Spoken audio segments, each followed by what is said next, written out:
Man, it has been a long time since I made a video. I think the last one I made was probably right at the end of September, early October. So we're doing another one. Went on a couple trips. One for personal vacation type thing. One for work. So um,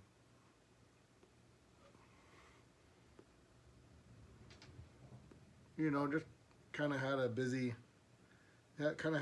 October, and so here we are in November, and it's getting into good smoking weather. I mean, I smoke pipes all year, but October getting into November all the way to April is like May is like when I really, really enjoy it. Um, I got a little tasting session. It's probably not going to be that long. I don't have a lot to say on this one. And I figured I'd show you guys some of the blends I've bought in the last 6 or 8 months or 6 or 8 weeks since about the last video I posted. So and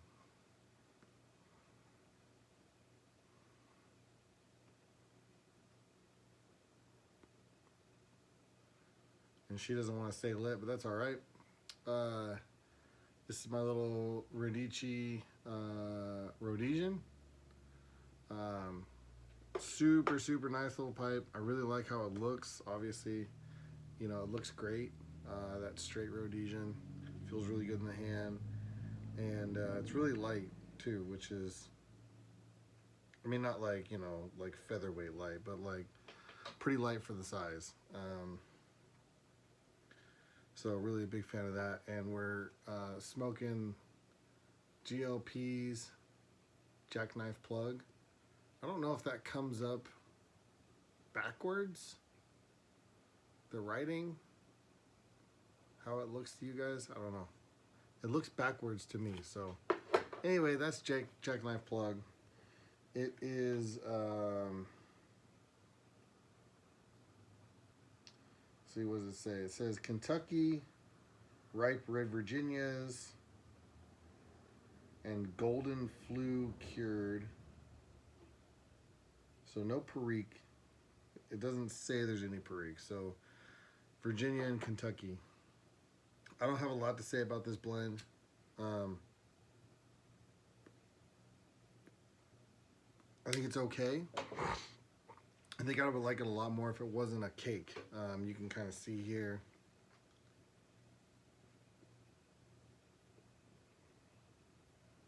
And that's basically what it looks like. If it wasn't a cake, I think I'd like it a lot more. I'm just not a big fan of cakes. I never kind of really have been. I bought this back in 2011. This is bought back when I was kind of wanting to experiment with a lot of different stuff. I had done the the standard ribbon cut. I had done like your standard flakes, like the Orlicks and stuff like that. And I had even experimented with some rope tobaccos. I smoked a lot of rope tobaccos in like 2009. 2009, I smoked a lot of rope tobaccos. A lot of like sweet rum twists was like kind of my go-to. So I kind of wanted to branch out into some other stuff, like the broken flakes, the broken cakes, the actual cakes you got to slice off. So I bought this then. I don't really know what happened to it. Never really got around to it. Got lost, whatever the case was. And I think it was released like in 2010, 2011, something like that. So it's probably one of those things where it was like, it was a fresh release. I wanted to buy a 10. And it just doesn't really like strike my fancy too much.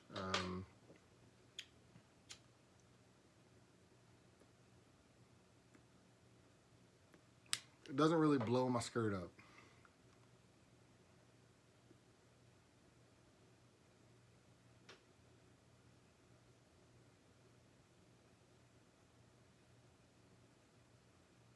Like, it's good. It's really good. Um, the Virginias are like super nice, super sweet. There's almost kind of like a little, it's a little clovey, which I don't mind. I actually don't mind that at all. It's kind of nice. It's kind of clovey, like kind of clovey, spicy. Um,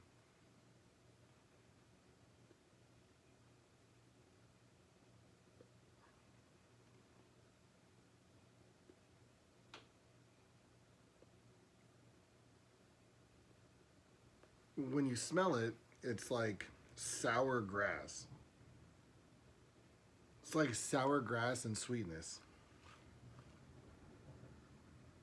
It's like grassy and sweet, and like a little bit of like vinegar, like that vinegar, which I'm kind of assuming is coming off of the Kentucky. I think that's where the sour kind of sour smells coming from. There's like a little bit of like a bread, sweet bread, grass, vinegar, all the typical notes you would get from smelling, what I would assume is predominantly Virginia type tobacco with some Kentucky. When you first light it up, it's like got a lot of cigar quality, which I'm not a fan of. But when you get into it a little bit better, a little bit more, it's just that sort of pretty straightforward Virginia, Kentucky. It's a little bit heavier, which I think is maybe a little bit from the age, but I think a lot of times so when stuff is left in cakes, it's just sort of like heavier. It's sort of more robust and more full, which I don't mind more robust and more full if the the flavor notes I'm getting are more interesting. Um, it's just isn't really like super interesting to me. I don't really know why because it kind of checks a lot of my boxes besides it being a cake. Um, but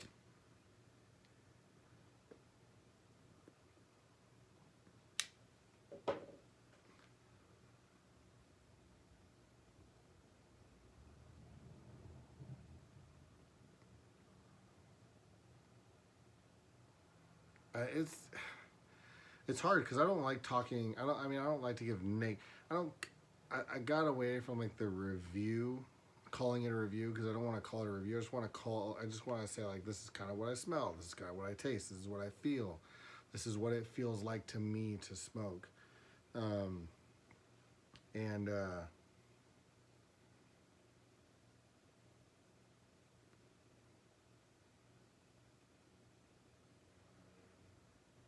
it just doesn't feel exceptional. It's pretty like it pretty much stays in its lane. You're gonna get a little bit of the sweet, grassy, bready notes off the Virginia, and then that Kentucky's gonna come in with sort of a barbecue sauce, vinegary, sort of heavier sort of notes that like a little bit more meaty, a little bit more earthy. It's just going to sort of do that all the time. It's not going to really branch out. I mean, you get a little bit of like a spice note here and there, but not a lot.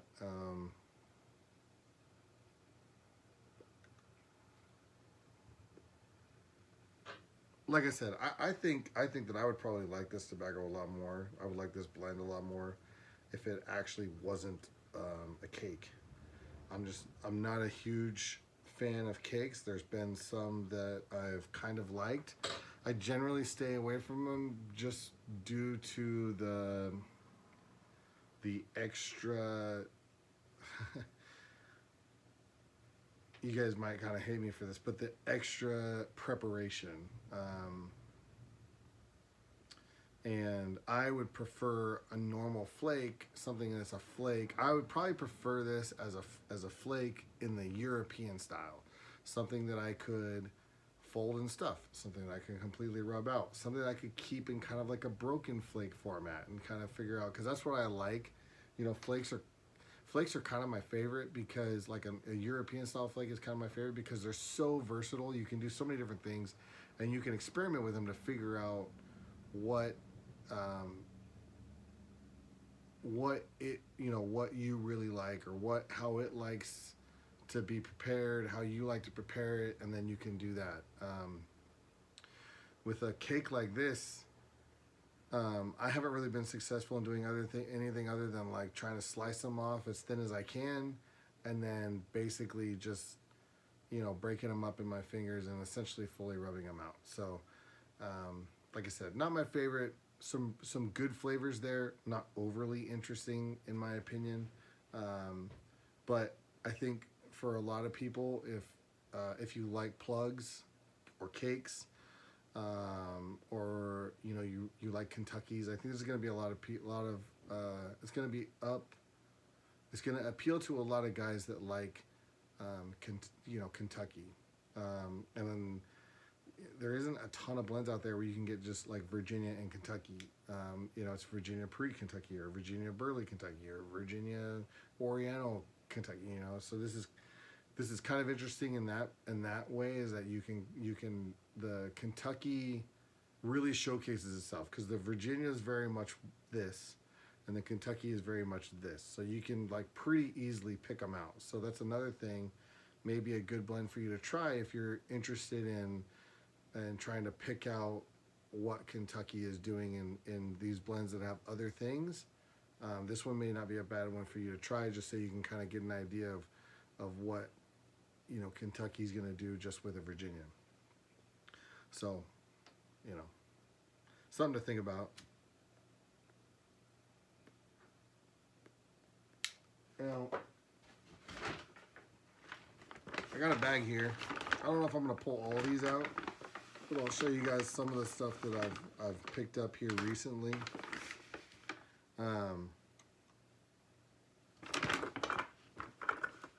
Okay, first one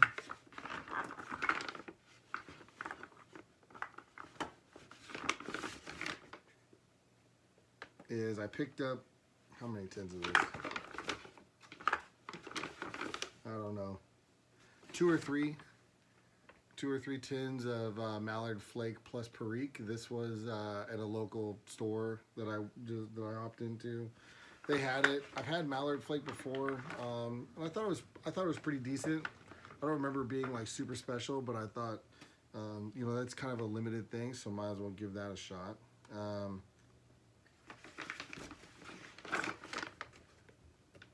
Despite my video a month or two ago talking about small batches, I did pick up, I think only three tins of the Carolina Red Flake with Perique. And I think I said in that video that I'm going to continue to buy these in like these 3 to 5 tin increments, just because I like the Red Flake. I like the Red Flake with Perique. I think there's always an opportunity, you know, there's always a chance that it's going to be a miss. So that is kind of concerning to me. But I figure if I pick up like 3 tins, you know, less than 5 tins, it's not going to hurt too bad if it's a miss for me. And this is something that I'm interested in aging for quite some time. It's not something that I really want to, you know, it's not something I want to smoke young. I want to let this stuff sit and get a good amount of age on it before I start trying it. And the main reason for that is, like, you're not going to get this year again. I don't really see, for me, I don't see the use in opening them up and smoking them right away. I'd rather let them sit, age. They're going to, you know, to me, that's more interesting.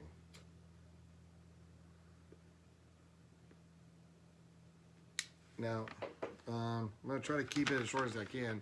But it has been a while since my last video, so if it's, you know, 20-25 minutes, you know, hey, it is what it is, right? I got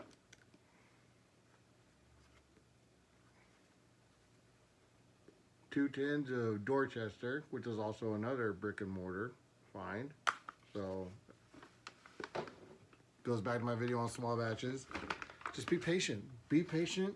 Wait for that stuff to come up that, you know, wait for this stuff comes available. You got to keep your eyes open. You got to really work the resources, really understand where, you know, this kind of stuff is going to go. And then, you know, try to work those channels, make some relationships and do that. So, Dunbar, Also, brick and mortar store. So there you go.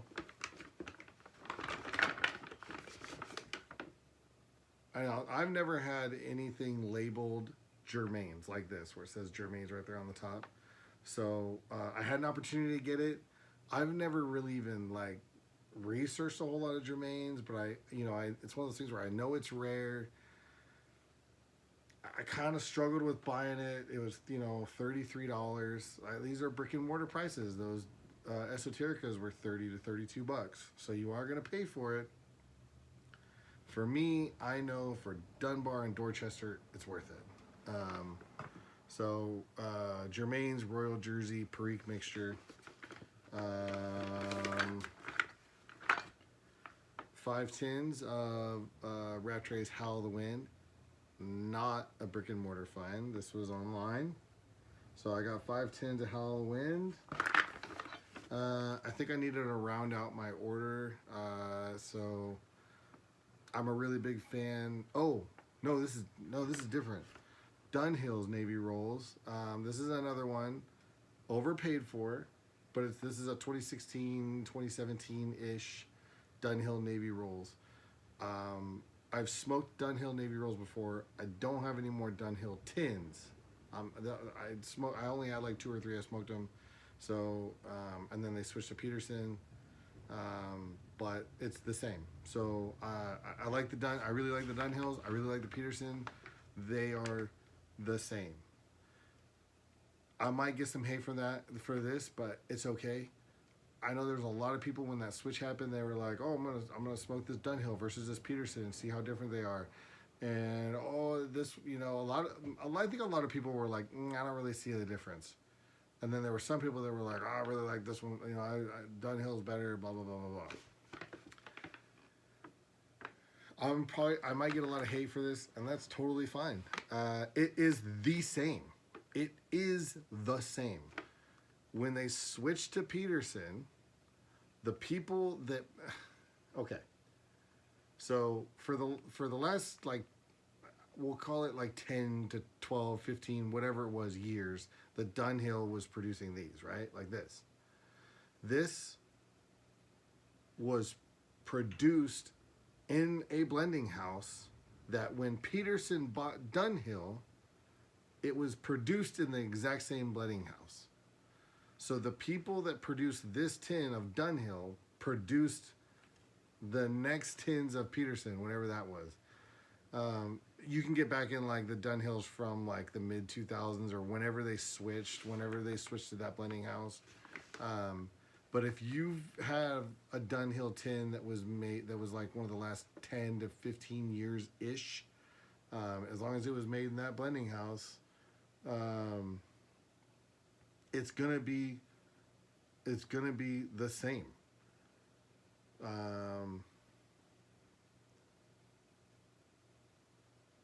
It doesn't say the blending house on here.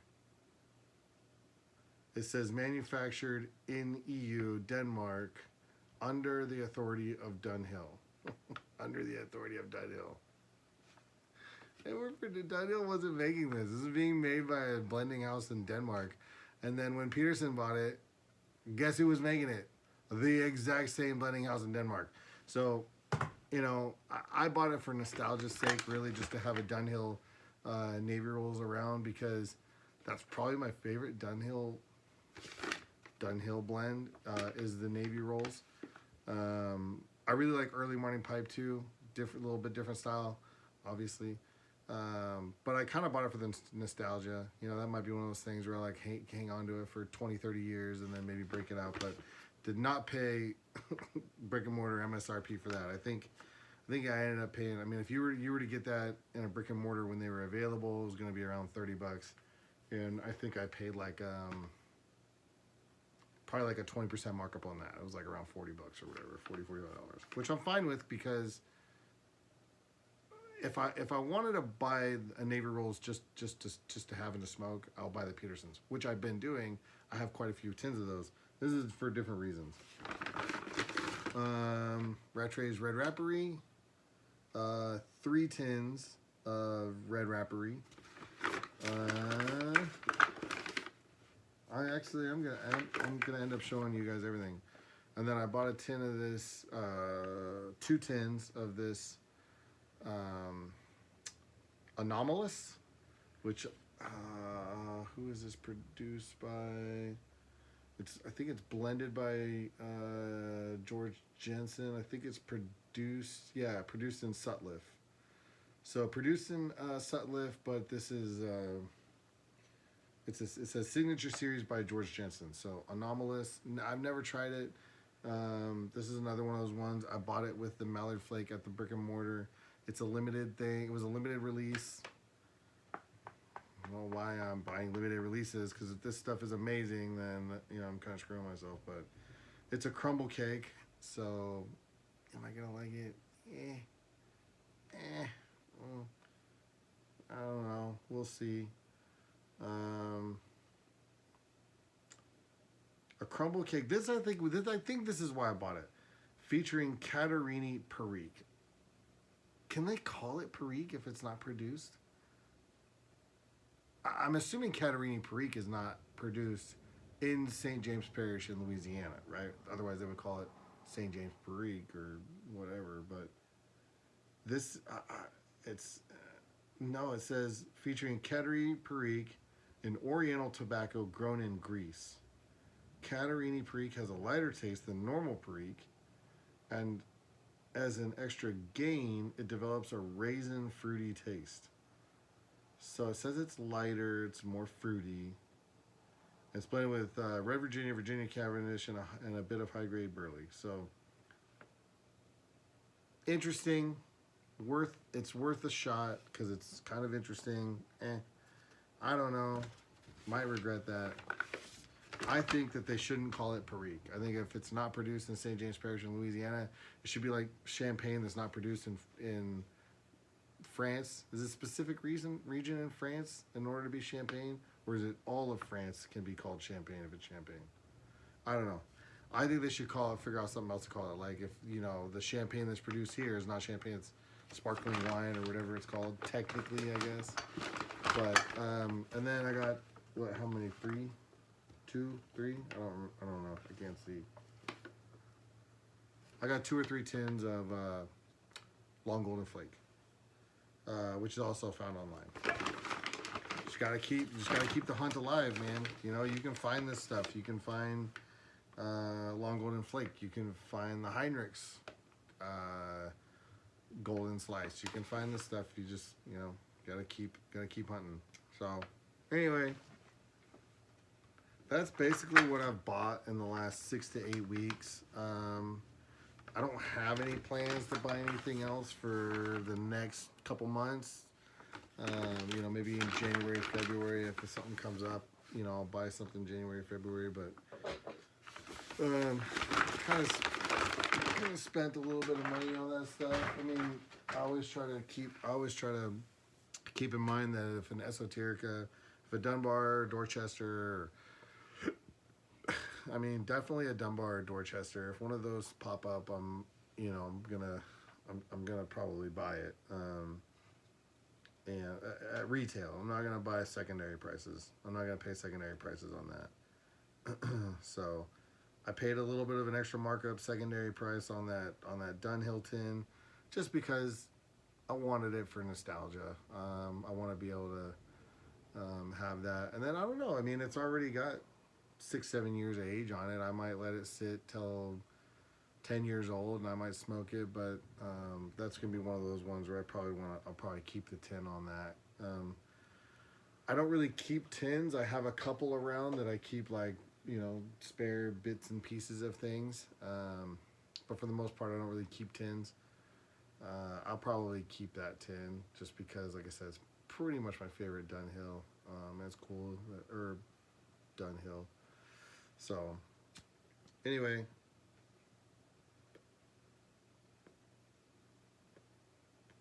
In other news, I got a commission pipe. Hopefully it'll be done pretty soon. I just messaged the guy tonight on Instagram, which I didn't want to do. Originally he said it might be done in like a month or two. It's been like 5-6 months since then. So I feel like I gave quite a bit of time, and I just kind of wanted an update. I know he's had a lot of stuff going on, so I was just basically curious on where I was at, in his order. And yeah, no problem. He messaged me back right away, and sounds like it'll get done here pretty quick. So other than that, don't really have a whole lot else going on in the pipe and tobacco world.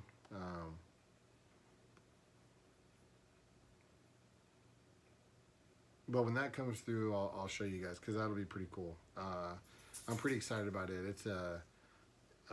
It's being made by a guy that I don't have any pipes. I don't have any of his pipes yet, so I really wanted to get something from him. I've been watching his work for a good 2-3 years, so I hit him up 6 months ago, and he came. I kind of gave him an idea. He came up with some. Drawings. We picked one, and then hopefully we'll go with that. So, but we'll see what happens. I'll show it to you guys when it gets here. Other than that, hopefully I'll be able to make another video here in another week or so. I got a couple things I want to review and talk about. So, got a few other things I want to smoke on video. Let you guys know what I think about it, and then we'll go from there. So. Other than that, I hope you guys take care. Enjoy the cooler weather. Enjoy your pipes. It's great pipe smoking weather. I've been buying a lot of bourbon recently. I've probably bought 5-6 bottles of bourbon in the past 2-3 weeks. So it's bourbon and pipe time. So get out there, get it done. Enjoy. Adios.